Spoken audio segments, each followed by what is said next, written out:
vu la situation de la Casamance, vu sa position en Sénégambie méridionale, beaucoup d'acteurs travaillent effectivement pour lutter, n'est-ce pas, sur la criminalité transfrontalière. Il y a la drogue, il y a les armes qui circulent, il y a le vol de bétail, beaucoup de problèmes. Et nous avons pensé que tous ces acteurs ici réunis vont essayer de faire l'état des lieux pour voir en fait, il y a des dynamiques. L'État a fait des efforts, la société civile n'est pas restée en rade, la communauté aussi est en train de travailler.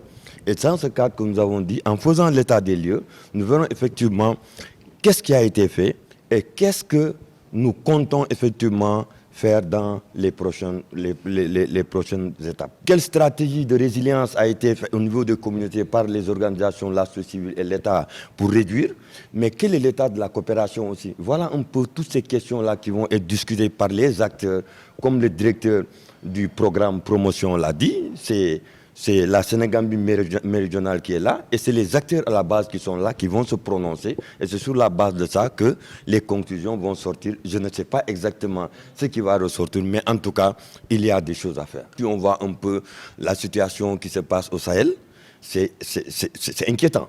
Et donc, nous devons prendre les devants. Si nous voyons un peu voilà, la situation de la Casamance, on voit aussi un peu les questions peu d'instabilité au niveau de la Guinée-Bissau et tout. Donc, nous pensons que ce serait effectivement intéressant que la société civile, l'État aujourd'hui, il y a récemment, comment dirais-je, au niveau de Dakar, il y a le forum de Dakar sur la paix. Donc l'État est en train de travailler. Mais la société civile est en train de travailler aussi avec ses acteurs, avec ses partenaires.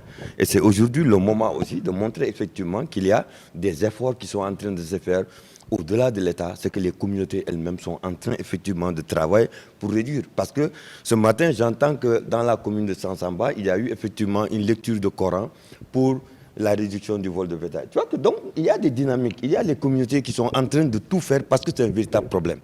Mais les solutions vont ressortir, n'est-ce pas, demain. On ne peut pas aujourd'hui lutter contre la criminalité en tenant compte des textes et lois. Parce que c'est des pays qui n'ont pas les mêmes niveaux de décentralisation, les prises de décision ne sont pas aussi rapides les pays les uns par rapport aux autres. La mobilisation des acteurs de l'administration n'est pas le même au Sénégal qu'en Guinée-Bissau et en Gambie. Vous voyez les enjeux. Voilà un peu la langue.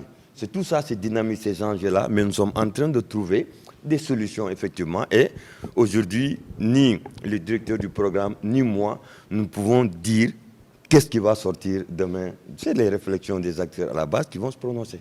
Donc, il serait intéressant, si nous voulons, nous avons compris le lien en Sénégambie, tu vois, c'est une continuité paysagique.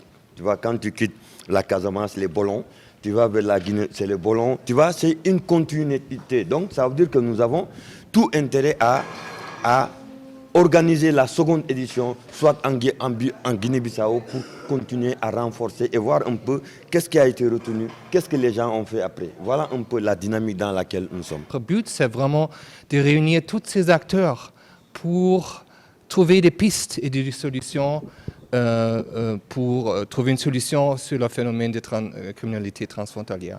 Comme vous le savez mieux que moi, il y a des trafics illégaux qui se tient entre ces trois pays. Il y a le trafic de drogue, il y a le trafic illégal de bois.